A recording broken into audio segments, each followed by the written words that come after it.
Hi guys, welcome back to my channel. Today's video is a Q&A about motherhood, and I am going to be answering these questions that I found online with my very good friend who's a sister to me, and you've seen her in my vlogs before. So I'm going to introduce you to Grace. Hi guys. Hi. Sorry, just adjusting the camera. Okay, so I got these questions from tagquestions.net, and it's about 20 simple and fun mum tag questions that we are going to answer to our best ability and be really honest about it. So are you going to ask the first one? Yes. How old were you when you had your first child? So I was 33 when I first had Isabella. Yeah. 33. And you? Yeah, 33. Same, yes. So we're about the same time. So Kelly's younger than me, but then her child's older than my son. Yeah, so I'm 5 months younger, isn't it? Yeah. And Isabella is 10 months. 10 months or 9 months? 10 months older. If it wasn't for Kelly, I'd say throughout the whole pandemic situation, she was like my rock, because obviously when you have no one physically there, and she was literally someone I can turn to. I'd always ask her, is this normal, is this? And then she'd be like always the few steps ahead of me. Yeah, that's true actually, because I didn't have anyone. I had to actually ask people on the internet for that. Yeah. Like, oh, is this normal, blah blah blah, and then people would message me. But when you were asking me questions, I just Yeah, that was quite helpful. Okay, cool. So the second one is, what was the hardest thing about being pregnant for 9 months? I mean, for me personally, Kelly has a different experience to me. Kelly enjoyed her motherhood, but then for me, I did enjoy it. I think my first trimester, I was feeling quite nauseous. I felt like I was seasick constantly all the time. Yeah. And then the second trimester, I was cooking everything scratch. I was making jerk chicken. Yeah. I was doing like IKEA meatballs from scratch.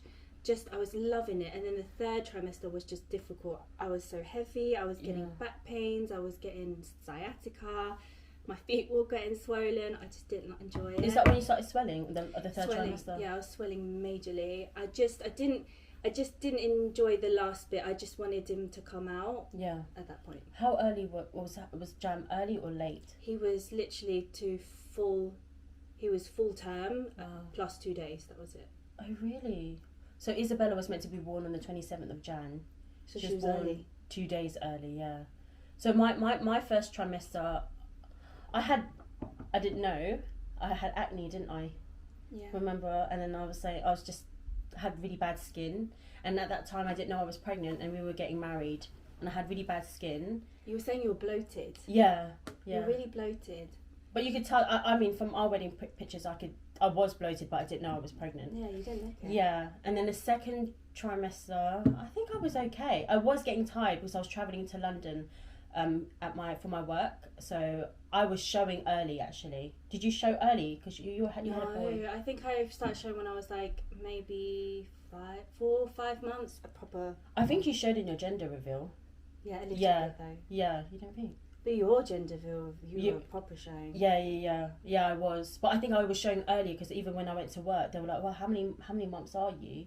And I was like, "I'm only in my first trimester." I'm laughing because your gender reveal. You should insert a clip here. Oh, I think yes, I will insert a clip because you could tell that I was really happy that I had a girl. I was having a girl because everyone kept on saying to me it's a boy, and my husband, he already has a girl, a 9-year-old girl, and everyone was saying to me it'd be nice to have a boy, but deep down, because I don't have my own child, and to have a girl like a best friend, I was like counting on. So when it happened, the gender reveal, let's just say I was really happy. The clapping and the jumping was quite high. She nearly hit the ceiling. I'm going to take this ball Take the ball off and do it.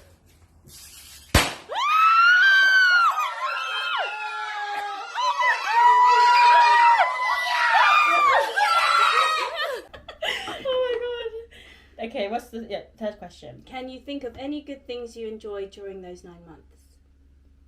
For me, eating. I enjoyed eating. I didn't care about anything. I just loved it. There was times where I was just telling Grace this about earlier on. I would have a bag of M&M chocolate family size, and then I would have 2 cheesecakes. So I didn't care. I was really loved eating. How about you? I think for me, nesting, because obviously when I fell pregnant, a few months after the pandemic hit. So I was nesting in the house. It was nice because I was feeling nauseous being at work, so being at home was nice. I loved like organising everything. I liked cozying up in the sofa. It was just nice to be home and like organising the baby stuff. Oh yeah, definitely. I know you and your organisation skills. I really loved that part. And then also my second trimester, cooking things from scratch. Wow, I don't have time for that now. I don't cook from scratch. You're really good. Well, that's good that you enjoy nesting. I say I enjoyed nesting, but I was mainly like on my phone, like watching TV and stuff. And then like people were saying to me, you need to sleep. And I was like, how hard is it going to be to have a kid? Yeah. Never mind.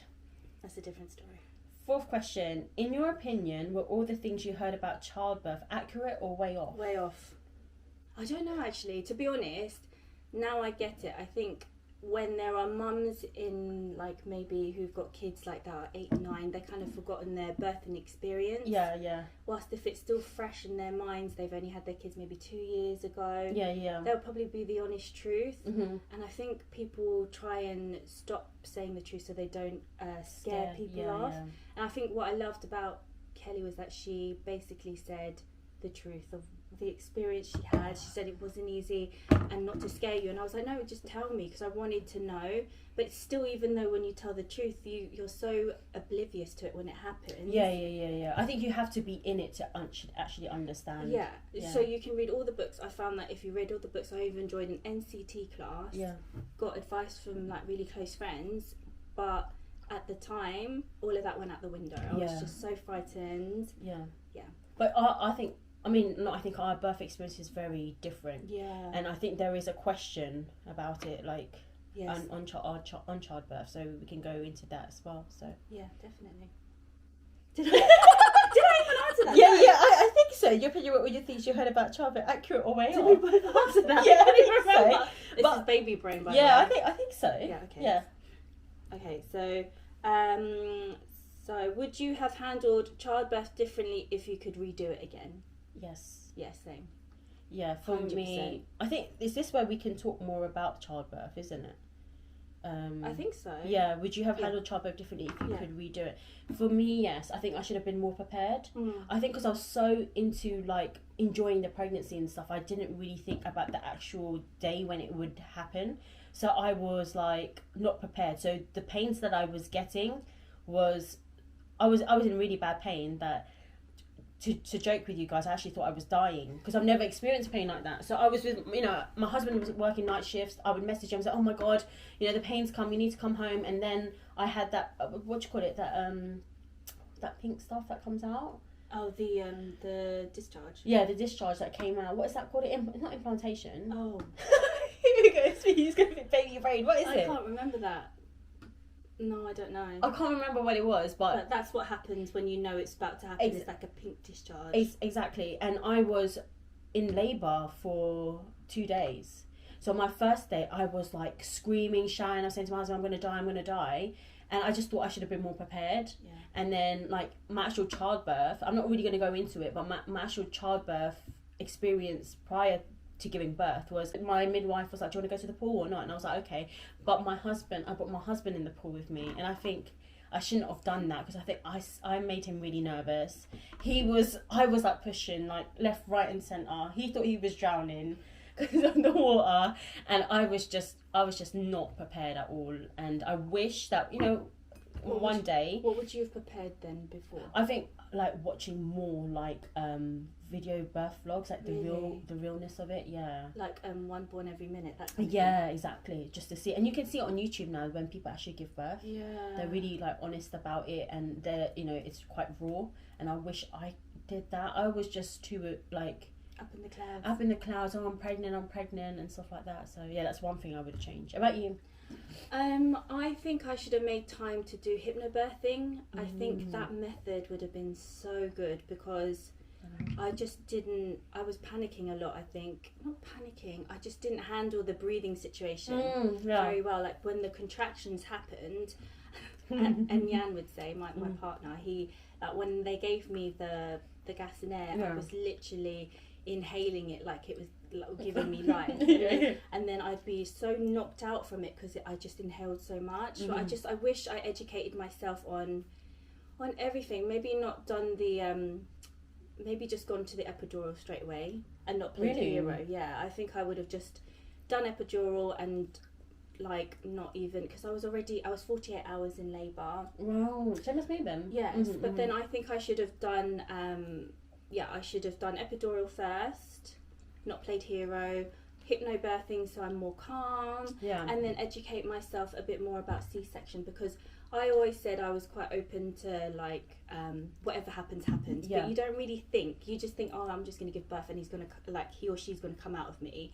But I never explored what C-section would be like, and I've never had an operation in my life, so when that happened I was so scared, I was so nervous, I didn't expect, I hate blood, I hate wounds, I was just so nervous that when that happened I think I was traumatised with my whole birthing experience, I think. But I think you did so well, because I don't think I would have been able to.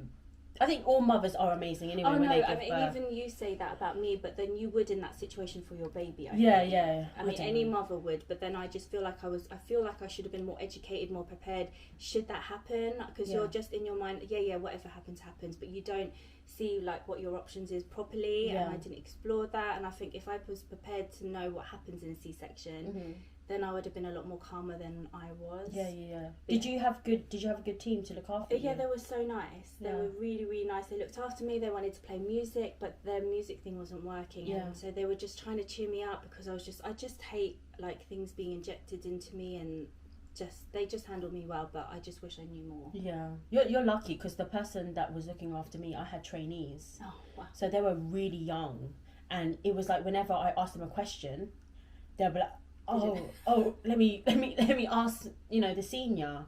And I was like, oh my god, like, I was really scared at first. My main midwife, her name was Jackie, she was lovely, she was so nice, and she was like looking after me. And then at 8 o'clock, when the shift changes, I had someone else, and I'll be honest, it was like she wasn't interested in me. And then they had 2 more trainees, and I was like, oh my god, it's not going to be great. And I didn't have a good experience, and I did explain that to Jackie, because she was my midwife who came to the house the next day. And I wished I had her, but that's good. At least you got someone a good team to look after you. Right, where are we now? Okay, number 6. What would be your advice for someone who is about to have a baby? Be prepared. Be prepared. Yeah. You have to be prepared that your life is completely going to change. 100%. It's not going to be about you anymore, and you would really have to experience it for you to understand what we're trying to say. But you really need to understand that it's not going to be you like looking after yourself anymore. Your child comes first, and lack of sleep, patience. I mean, I'm a Scorpio, I don't really have patience anyway, but my child has taught me to become patient, and it's been a learning curve, and you just become a whole different person. And it's a really great journey, because you understand yourself more and you evolve, but it is a very hard work. And I'm being very honest, I don't care what mothers say, it's the best thing ever. It's the best thing, it's very rewarding, but it has its challenges. Yeah, definitely. I would say to a mum that's about to have a baby, just get all your sleep now, because life will change completely. Raphael slept well in his first few months, and then he hit sleep regression, and it just was never the same. So I would say get all your sleep in now. Be prepared that your nights are not going to be like, they're not going to be sleeping all night. You might have a great baby, you might have like the best sleeping baby, but to hit it straight, like it's not like that always, right? Sometimes people put it in the books, this is what you've got to do, and it's as easy as that. It's not. And I think you have to do what's right for you, and I think that's probably it. My advice is do what's right by you. There's going to be loads of people that can have their opinions, right? Whether it be like family, whether it be friends who've done it a certain method. Follow your gut. Don't follow what should be right. Exactly. And you're going to be a mum anyway, so you have a mother's instinct, isn't it? So, and don't feel pressured by breastfeeding as well, like that. I think that was my main battle with myself, is that because of my C-section I couldn't breastfeed, and I was feeling like an awful mother, because society said breast is best, and a lot of the midwives trying to push it, and of course it's great, and to those that have done it, like like hands down to you, that's an amazing job. Yeah. But for me, it just didn't work, and I felt awful. And I think society should just make it easier for a woman.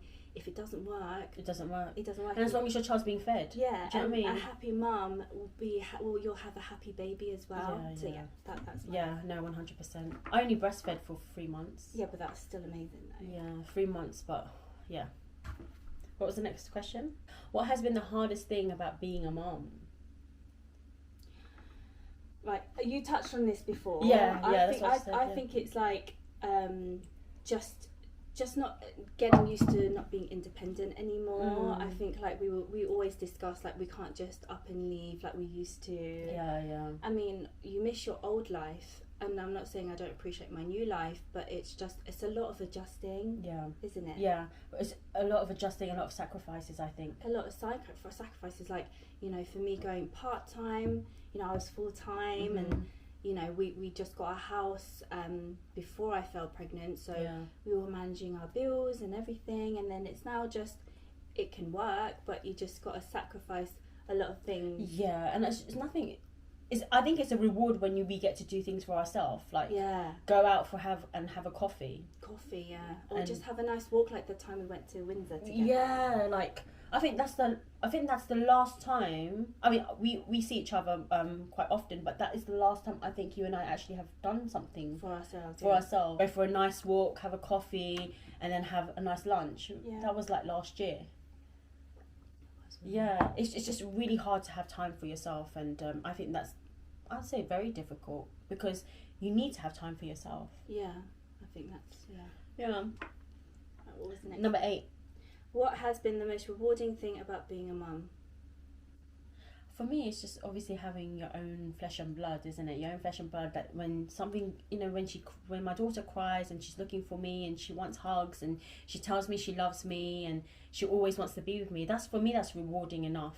100%. Yeah, that it's that unconditional love. It's like someone depending on you, and like someone that relies on you to feed them, change them, and it's rewarding when you see them happy, like, and then you see them from baby and like developing their personality, and you just feel so proud when they learn like certain things. Yeah, like, you know, when we took them to the beach, was that last year? Yeah. And it was like Isabella's first time to see the beach, and even Jam's first time to see the beach and stuff, and for their look in their faces, they were like really happy, and little things like that for me is like, oh man, that you can give them that experience. Yeah, and I think that's the best for me, and I like we say, it is very tiring, but then the reward is 10 times better. Oh yeah, 100%. Like, I know I keep complaining, but it's okay to complain. It's okay to complain. It's natural. I think any mother who says, oh, motherhood's great. I mean, I had someone tell me, oh, motherhood's great, it's the best feeling, oh, you know, blah blah blah.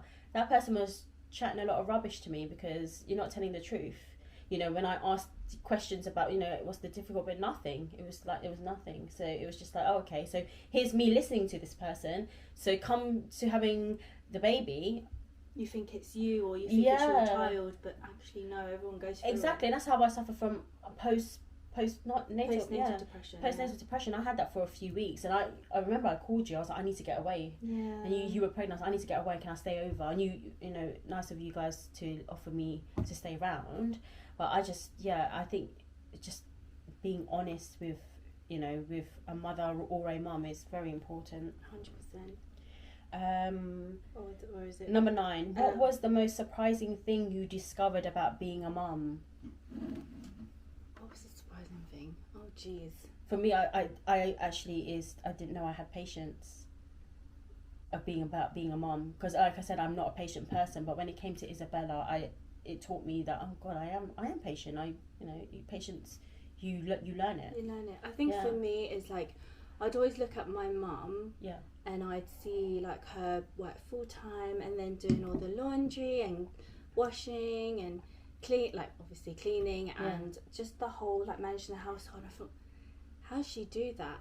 But then it happened to me, and I thought, oh my God, I'm actually doing it. Like, you think, oh my God, I don't have the strength to do it. And some days I even feel like, oh, I don't know how I'm doing it. But then you reach the end of the day and you've done this, and that, and that. You ticked all your lists. And you think, oh my God, like, mums are amazing. I've always respected mums, but then I have a whole new respect, because you're literally on 0%, and then you're just giving it everything when you're so tired. And I think that's probably what surprises me, is that you're running on zero energy, but you just get it done for your family, don't you? I'm not saying this because she's like my close friend, but you've definitely changed, as in the best, as in like, you know, you're a great mom, and I feel like you're proper hands-on, and that's amazing to see, because, you know, when we didn't have that kind of life, we didn't have we were all about ourselves. You didn't have responsibility. We were just like, you know, oh, should we go out? Sure, let's do this. You know, we didn't really do any of done, let's get our nails done, let's buy these clothes. Yeah, we never like did proper adult stuff like being a mum and stuff. So where are we on? Number 10. What is the best memory you have involving your child? What's your best memory? I think every day just being with my child is like just seeing her do certain things that, you know, like when I paint with her, when I draw with her, when she does things, like I get to experience that with her, and I get shocked with the things that she comes out with, and like, you know, for me actually was one of my greatest achievement, I would say, with her, is when I got these cards, these 40 cards of like showing her, like what was it, like animals, flashcards, like animals and all sorts. And I think I was training her for that for about a week or so, and she didn't know the words, but when I was telling her where this is, blah blah blah, she would point out to it, and I think that was really great, because I was like, oh my god, my daughter is developing. Yeah, she was really smart. Like even now when I hear her speak, I'm like, she's just turned 2, like not long ago, and she's now having like full conversation with you. I mean, I can't wait for her to get a bit older, and like obviously when Jam gets a bit older, we're gonna have like full-blown conversations, and I really can't wait for the time when she was like, Mama, can we go to cinema, or can we do this? You know, at the moment she won't really understand that, but yeah. How about you? I think I don't really, again, like yourself, I can't pinpoint a best memory. I think, like you said, everyday memories. I can't think. I don't know. I don't have a favourite. I just think every day is sort of. I think for me, from what I see with Jam, I think is how strong and courageous he's been. Throughout his whole journey. So my son, he suffered from really bad allergies from a really young age, and like following my journey, I suffer from eczema, and Jan has asthma, so the percentage of my son having eczema or some kind of allergy was going to be quite high. So his skin was perfectly fine in 3 months, but then as soon as he turned 3 months, it started showing signs of eczema. So I think, like you said, I think seeing his journey and where he is now, I probably think, you know, that boy is a lot stronger than it's a strong boy. Like, obviously he went through a lot of stuff, but look at him now. You know, it's like, I think that's just amazing to see. And the journey that he was this time last year. Yeah, that's it. Completely different boy now. Yeah, and that's all down to the parents, so and him as well. Right, where are we now? Okay, what was the most exciting milestone? Are we there now? Yeah. What was the most exciting milestone? So like when they walk in, or when they started talking. Yeah, I think for me was when Isabella was walking. When she first started to walk, she shocked me, because I was just, let me just film her just randomly, and she had one sock off, and I might insert that clip if I still got it. I think it's on my Instagram.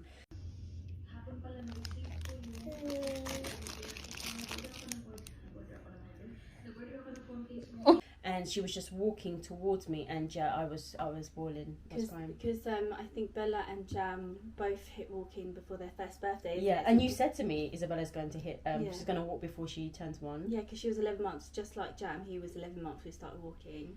I think my favourite what was it? My favourite milestone. Why are you not eating a Claire? I'm gonna eat. Favourite milestone. I think the cutest milestone for me was when he got his first 2 front teeth. I feel like, oh my god, where's my baby gone? That was like a first milestone for his 2 front teeth that came out. And then this kid's got veneers. Yeah. It's got nice straight teeth, man. More better than mine. What is the worst thing your child has ever done? God. Jam's done naughty things. Yeah, but that's kid things. I mean, kids do things like that. They are exploring. They're at that age to explore, so... I don't know. What's the worst thing he's ever done? Not intentionally. I don't know. Isabella choose on my iPhone cable cord, whatever it is called, charger. Oh my god, what is that iPhone cable cord? What is that? Sorry, I'm a bit nervous. Yeah, the charger, and then Mark had to buy a few more, and then she still chewed them. I don't know what's the worst thing he's done. All of the things that he does is what a kid does. Yeah, so I wouldn't say that's like a good question to answer. What habit of theirs makes you so proud? Oh. What habits?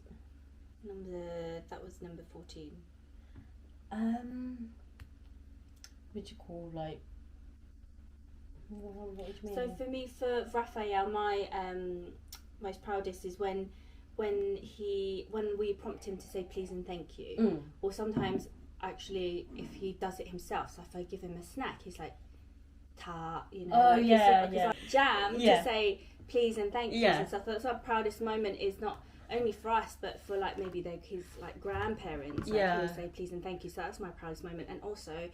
Probably one of my proudest moments is when I don't know, you just naturally learn how to bless. Oh, like in our culture, Filipino is they for a sign of respect is blessed like that. Yeah, bless. But yeah, that's my proudest moment. I'd say Isabella would say that when she says I love you or mama and papa, but then when she says I love you, I'm like, what do you want? I'm like, I'm like, what is it? She has an intention. Yeah, but at the moment she's got this thing where she's like, hi mama. She'll come and sit next to me on the sofa and just chill, and I'm like, What does she want? But she doesn't want anything. She just wants to chill. So, what's the next question? Do you share any similarities with your child, both physical and personality? 100%. I mean, I'll answer this for her. Bella's lips is Kelly's lips, 100%. Yeah. She pouts as well, like me. So me, I have a resting bitch face, and my resting bitch face is like literally like it's just natural, okay? I don't put it on, and Isabella has that. Like she'll be on her iPad or she'll be reading a book and she's like that, yeah.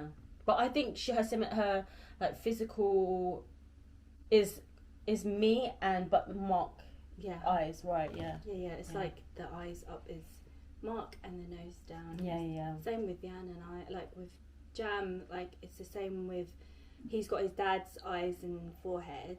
Above there, and then my nose and like here area. Yeah, definitely. But personality wise, he loves chips, so that's definitely me. Yeah, carbs. Anyone that knows me knows that I love my carbs, I love my crisps, I love my chips. So he's all for that. So that's like similarities to me. And he's got my nose. Yeah, he definitely has. Yeah, and your face. Yeah. Personality wise, for Isabella, she's I think me, Mona. Back in the day, I was a Mona. She's sassy. Yeah, she's fiery, and so that's me. You. That's me. So definitely, she's got my personality, I think, and hopefully she will get her own personality as well. But it's nice to be feisty. Yes. Okay, next one. Where would you like your child to be in 10 years? I think for Jam, as long as he's happy, and you'll probably say the same for Bella as well. It's like he's been through so much, and I think I will. You know, every parent wishes their child different or the same, but for me it's like as long as he's happy and I'll support him, because my parents unintentionally gave me pressure to, like, they were old school, they gave me pressure to sort of study till the end, and I loved what I did, but did I do anything with a career? No, because it hit recession and I didn't do anything with it, but I feel like education is there, but obviously you can do it, but if your passion lays somewhere else, I know people that didn't go uni and are thriving in their career now. Same, started from the bottom doing like freaking reception, and then now like big time management or something. So I would, he wouldn't even be that age in 10 years. He would be 12, right? So yeah, I'm. No, that's good. Like 12, I said like happy. That's great for I me. happy. Yeah, Isabella for me has to be happy. The moment, and for her to be successful in having friends, like because she was born during the pandemic, very shy girl, very scared of people. Before she's getting better, she's going to preschool in the next 2 weeks. So I just want her to build her confidence. But for me, it's for her to be happy. She's comfortable around people and she has friends. That's, for me, it's important, because I wouldn't want her to, feel lonely, especially if she's like the only child from my side, and obviously Jam, like, you wouldn't want him to be lonely and stuff like that. So it's nice that they have each other same age, even though she has an older sister, but it's nice that Bella has someone a similar age, so it's nice to see them play and stuff. So yeah. Okay. Did I go off the subject there? But no, I don't think so. Let's see. What is something that having a child has taught you? Okay, because you've answered this previously. I think we've answered that. Yeah. Just move on to that one. Did you imagine that you'd be a mum at the age that you became a mum? No. I think for you, you would have wanted younger. Yeah, but obviously, I wanted to be a young mum, but obviously the universe has said no and has given me my own family at the right age with the right person, you know. So I honestly thought, younger. You but thought you're right. younger. I mean, I used to think when I was like, when you imagine things, when you're 25, you'll have kids and you're married. Oh my God, you had this thing in your head. I had it in my head that you had to be 25, get married, you got kids, right? But then now I look at it and I think, I'm so glad. And I'm not saying there's right and wrong. If you've had a kid younger and you've got married younger, that's fine. But me personally, I felt like, especially how I'm finding difficulty about like not having my time. Of course. Yeah. I feel like I'm so grateful I had my 20s to really enjoy life. Yeah, That we went on holiday. You did. We really had a good We did in our 20s. We went clubbing. She'd like call me up in the middle of like after she finished shift. Do you want to go do you want to go to Central London? Let's go clubbing, get changed, and I'll pick you up. I was like, right then. It's just like that. And then we went to Barbados together. So I'm so glad we really fully enjoyed our 20s. So I think me having my child now, it's the great. right time. It's the right time. Yeah, right time for you. It's always the right time. Even though before in my 20s I'd be like, I've never going to find anyone, and la. But I just think, trust when they say everything happens when it's meant to be. And not just that, you shouldn't feel pressure to have your own family, right? Yeah. I think we are in the society. It's like by this age you should have a kid, or blah blah blah. Like we had our kids in like our early 30s, and so it's never a right time basically. Hey, describe your child in a single sentence. Oh my goodness. Okay, my son is joyful.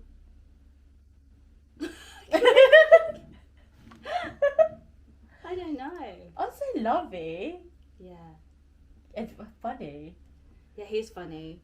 I think because he's just like, he unintentionally makes me laugh. Yeah. Just do silly things, like he'll just be so quirky. It's hard. Like, I can't even put it in a sentence. Yeah, I mean, I can put it in bullet points, but not in a sentence. Yeah, it's hard. Yeah, no, that's hard. Yeah. How have you changed as a person since becoming a mum? That's the last question, guys. Right, you go. How long? We were 26 minutes. That's not bad. So, how have you changed as a person since becoming a mum? I think becoming a mum has matured me so much. I think, whereas before I was all about like spending my money but I love luxurious things. One day I'll still have those things, But those things are not important to me anymore. Whereas before they were, and you would always say this about me, like I would like buy things to make myself happy, but then it was just things. And now having a family and having that family unit, it's like all about making memories, isn't it now? So I think I've changed in that aspect. Yeah. That I don't need to find my happiness in a handbag or shoes or makeup. Although those are really nice stuff. Yeah, of course. Who wouldn't want those things? And I won't say no, but yeah. But like I think just it's changed me in a way where I've realised what's more important. And that's just making memories and having fun and spending time. You don't have to spend so much money to spend time with your family. Like some people would have amazing holidays, and that's great. But then a walk in a park where it's free and having like a small coffee or like, watching them play and being happy. That's just the smallest things. That makes you happy. Yeah. Definitely. How would you say it's changed you? I would say it's changed me in a sense where I didn't know what I was capable of doing. Like I didn't know I could like run a house properly and clean the house all of my stuff, if that makes sense, and having to look after my child and my husband, my family. I didn't know I could do it. I sometimes self-doubted back in the day. But look at you now. I know, but I'd say also becoming a mum, it has triggered my OCD as well. Yeah, I mean she used to have that before, but even worse now. I think it's worse now. I mean, it is. Just every time I go to her house, it's like one way is the living room, and then the next time it's different. Yeah, I mean, I think it's gotten worse as well. I think maybe because the pressure of motherhood and just when you're so tired and if you've had a bad day, and that's normal being a mum, maybe you put your energy towards that, so it's like your way of releasing. So moving furniture is a way to, you have something in control, because sometimes you can't control your child's behaviour. No. They're going to have a tantrum if they don't eat this, or they don't sleep like this. That's your control is your cleaning. Yes, I think definitely that. I think that's something I need to work on. Because can you imagine if I had 2 kids? And I think it'd be pretty essential. I think it's about, I think for you, it's probably letting go. That sometimes, and I'm saying this advice, but I'm the same. But I do need to let go as well. That the house is not a showroom always. Yeah. I always have it at the back of my head. Someone's going to turn up and they're going to look at my house and think I don't make effort. Yeah. And I think that's probably my problem, is that I need to relax. That, and Jan would always say, your house needs to be lived in. It's normal. Yeah. Well, Mark said to me the other day, he goes, you know what, I'm actually quite proud of you. I said, why? And he goes, because you've left the dishes. Because normally I do the dishes like late at night. So when he comes home, everything is spotless. Right. I've just been, do you know what, I've just seen like dishes and they've been stacking. I was like, I just don't care. I'm just too tired. And the kids are here. So just in time. So we're going to wrap it up, guys. Thank you so much for watching our video, my vlog, and having my special guest Grace. Thank you so much. Thank you for having me. I really hope you guys enjoyed this type of content, and if you do, please comment down below, and please like, share, and subscribe to my channel, and I'll see you guys in the next one. Bye.